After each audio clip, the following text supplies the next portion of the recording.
भोपाल से वो अपना विचार और प्रश्न करते हैं डॉक्टर संजीव रामलाल। सभी को नमस्कार और आदरणीय वक्ता जी को भी बहुत नमस्कार। आपने बहुत अच्छा काम किया है, बहुत अनुभव लिए हैं। आपका अनुभव, आपकी सोच, आपके विचार देश के लिए बहुत काम आएंगे। इसलिए जैसे शुरू में आपने थोड़ा बहुत बोला था कि कास्ट और ये सब की बातें, जो वही बेवकूफ लोग करते हैं इस तरह की बातें, उनकी चीजों में अपने को ध्यान देने की जरूरत नहीं है।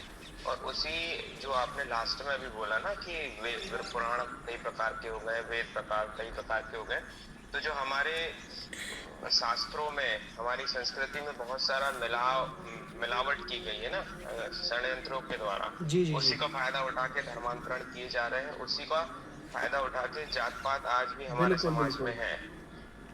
ये हमारे, जैसे मैं गीता पढ़ता हूँ, है ना, जी तो हमारे गीता में तो कहीं नहीं है, ऐसे बहुत सी जगह कहीं नहीं है। और बहुत से भगवान राम को अपन देखते हैं तो उन्होंने भी सबरी के झूठे बेर खाए थे। उन्होंने पूछा नहीं था कि तुम किस किस कास्ट के हो। तो ये बिल्कुल। छोटी सी बात है, चर्चा तो बहुत लंबी है इस पे, हमारा वो टॉपिक ही नहीं है।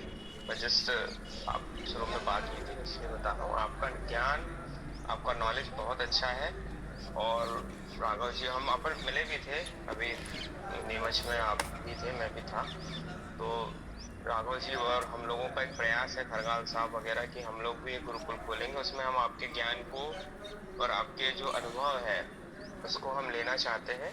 क्योंकि क्या होता है, गुरुकुल के बारे में सुनते हैं, हम लोग भी प्रयास करेंगे, कर रहे हैं। तो भगवान हमें अगर सद्बुद्धि देगा तो हम बहुत अच्छा इसमें काम करेंगे। लेकिन क्या होता है, एक वो जो चरित्र वाली बात आ जाती है ना, कि वहाँ आचार्य ने ये कर दिया, वो कर दिया, तो वहाँ उस चीज को किस तरह बनाए रखना है, वो भी बहुत ध्यान देने की आवश्यकता रहेगी। तो हमें आपके अनुभव की बहुत आवश्यकता रहेगी, और आपके विचार और आपका पूरा जो पुरुषार्थ है बहुत उत्तम है। जी जी। क्योंकि इसलिए आपके जैसे अच्छे पुरुष की समाज को आवश्यकता है। तो आप अपने विचार बनाए रखें और आगे भी अपन बात करते रहेंगे, मिलते रहेंगे। बहुत बहुत धन्यवाद। मैं अंतिम बात कह के बात को ख़त्म करूँगा, समय भी हो गया है, कि चरित्र को बनाने के लिए आपको शरीर को बनाना पड़ेगा। मैं कहीं भी रहूँ, एक्स वाई जेड कहीं भी जगह, मैं 3 से 4 किलोमीटर रनिंग करता ही करता हूँ। अगर मैं स्टेबल रहता हूँ तो लगभग 10 किलोमीटर रनिंग मेरा कंटिन्यू होता है। जैसे आज भी मैं गया था, कल भी गया था, मैं रनिंग नहीं छोड़ता हूँ। और रनिंग के बाद मैं योग भी करता हूँ। तो चरित्र को बचाने के लिए आपको पहले शरीर को तैयार करना पड़ेगा, कि वो वीर्य को धारण करने का आपका शरीर तैयार भी हो। अगर आपका शरीर ही वीर्य को तैयार धारण करने के लिए तैयार नहीं है तो फिर ब्रह्मचर्य हानि होगी ही होगी। और बस यही बातें हैं। और इन फ्यूचर में देखिए, मैं अभी सबके साथ, किसके साथ जुड़ना है नहीं जुड़ना है, इसमें मैं बहुत मन में मेरी शंकाएं हैं। इसका कारण ये है कि कटनी एक जगह है मध्य प्रदेश की, आपने सुना होगा, मैं एक कंस्ट्रक्शन कंपनी का मालिक था। उसने कहा था हमें एक गुरुकुल खोलना है, आप हमारे खेत पे काम करें। मैंने 3 महीने उनके खेत को तैयार किया। उसके बाद उसने अपना स्वार्थ सिद्ध करना लगा, तो मैं वहाँ से निकला। फिर एक नरसिंहपुर एक जगह है मध्य प्रदेश में, आपने शायद सुना हो। तो वहाँ का एक वकील था। उस वकील ने बोला था हमें एक स्कूल खोलना है, गुरुकुल खोलना है। तो उसने यहाँ तक की बिल्डिंग भी खड़ी करवाई। मैं वहीं रहता था, मैं खेती करता था, इधर बिल्डिंग खड़ी होती थी। लेकिन उसका जो प्लान था वो स्कूल खोलने का था। और हमारा जो चोला, यानी उस समय मैं कटी वस्त्र बांधा करता था, हमारा चोला दिखा के वो बच्चों का एडमिशन करा रहे थे। और टीचरों को वो हायर कर रहे थे। और खाने पीने में बड़ा उस तरह से एक वैसे व्यक्ति थे। तो मैं फिर वहाँ से भी टूटा। तो अभी मेरे जुड़ने में मुझे कई शंकाएं होती हैं लोगों के साथ, कि लोग मिसयूज करते हैं। तो अब देखते हैं आगे क्या होता है। अभी तो सफ़र चल रहा है, सफ़र कब तक जारी है। फिलहाल समय हो गया है।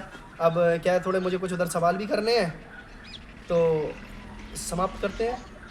जी जी, बहुत बहुत धन्यवाद। और आपने आज के विषय के बारे में बेबाकी से अपने विचार रखे और हमें मार्गदर्शित किया। क्योंकि आपने जो पूरा भ्रमण किया है और पूरा विषय के बारे में पूरा जो है शोध किया है, वो पूरा परिदृश्य जो मौलिक रूप से आपने हमारे बीच रखा, हमारा मार्गदर्शन किया। क्योंकि हम अपने विवेक से काम करके हम अपने भारतीय संस्कृति को कैसे बचा सकते हैं और हम गुरुकुली शिक्षा को कैसे स्थापित कर सकते हैं। और साथ ही आपने उसके जो लाभ हानि या उनके जो गुण दोषों के बारे में भी हमारे बीच अपने विचार रखे, अनुभव रखे। इसके लिए बहुत बहुत धन्यवाद। और अंत में स्वस्थ भारत शाश्वत खेती की पूरी टीम आपको बहुत साधुवाद धन्यवाद देना चाहती है और आपके उज्जवल भविष्य की लिए कामना करती है। और ऐसी आप हमारे साथ जुड़े और हमारा मार्गदर्शन करें। इसी के साथ में सत्र के समापन की घोषणा करते हुए हमारे पहले सत्र में हमारे परम आदरणीय गुरु जी जो हमें डिजिटल रूप से